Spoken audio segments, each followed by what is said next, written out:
and welcome back to Allotment Life. Thanks for joining me. I'm back for another day on the plot. We've had a week of torrential rain and some quite strong winds, and the first thing I need to show you is a little bit of damage to our tallest sunflower. And just there is the tallest sunflower. It is no longer standing. It's come out of the ground and it's fallen over this week in the wind, even with a large wooden plank supporting it. So the plan is to take off all of these beautiful sunflowers, take them home, give them to people, put them in vases, and that's the end of that for this year. I'm glad that I measured it when I did though, before it fell. Let's see if there's any other damage that's been caused by the weather this week. To be honest, there's not much left in the ground and left outside. This sunflower's still standing.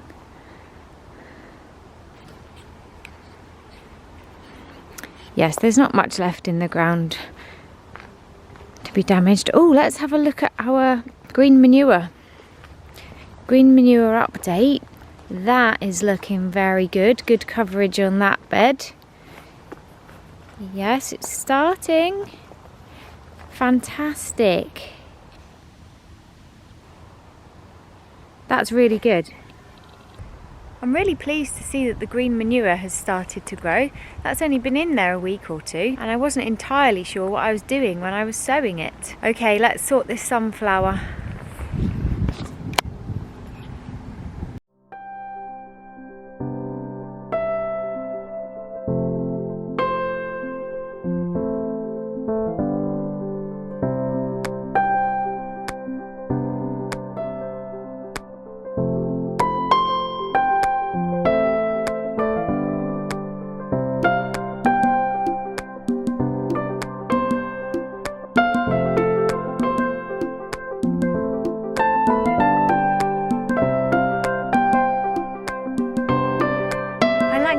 The little sunflower heads dotted around the allotment on the ground for the wildlife to enjoy. Just brush off the outer layer, and then that makes the seeds accessible.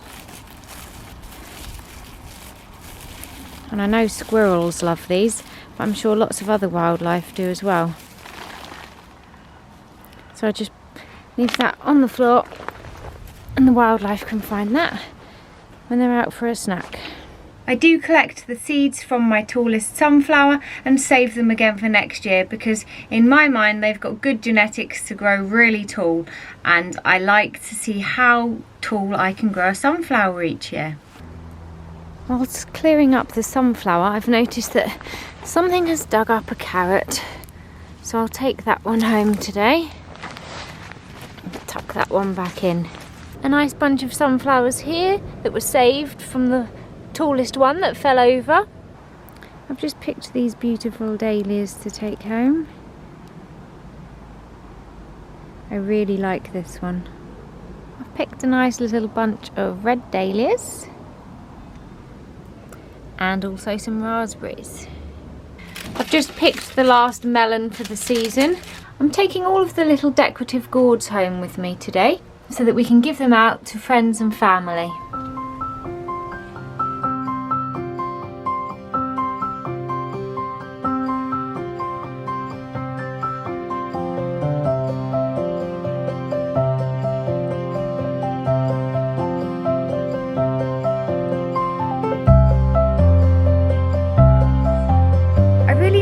Making room in the greenhouse, because all of these stems from the sunflowers will be too thick to compost down quickly, so I'm going to dry them out in the greenhouse until I can put them on a bonfire.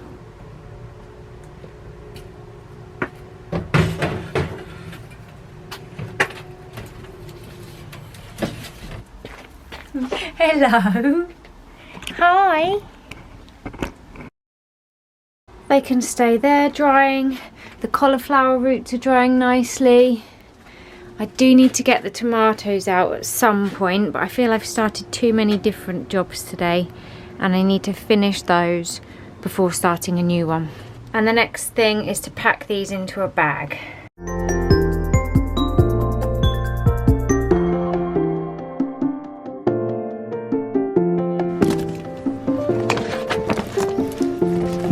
go, a bag full of gourds. Some of them are really teeny tiny, and some of them are just bigger than a hand size. They didn't all develop the green spots. Some of them have stayed orange. But look at these, look at the warts. They're fantastic. These are called goosebump.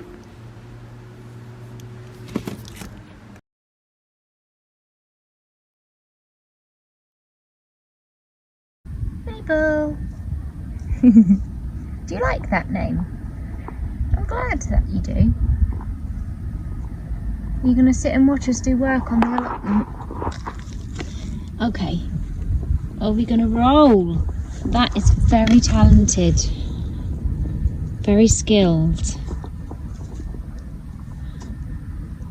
Okay, you can watch me and I'll get things done now. The next thing that I want to tackle today on the plot is to take the beans out. I've left them here to dry. And as you can see, they're now nice and brown and crispy. So I'm going to be saving these for next year. And I'm going to get the poles and the rest of the beans out for compost.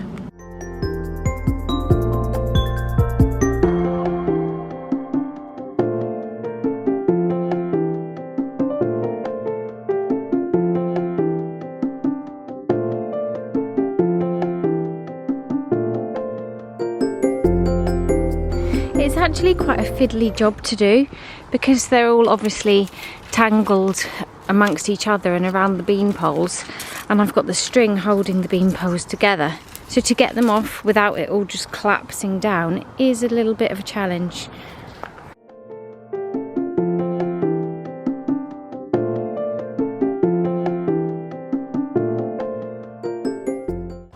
Where I can, what I'm aiming to do is leave the root in and just cut from here and then take everything above that, because in particular roots from beans are extremely good for the soil. Just chop here, that bit can stay in the soil and the rest can come out. I'm at the point now that I've removed so many sticks, I think the structure is just about to fall down at any point. But anyway, that adds to the fun. Let's keep going.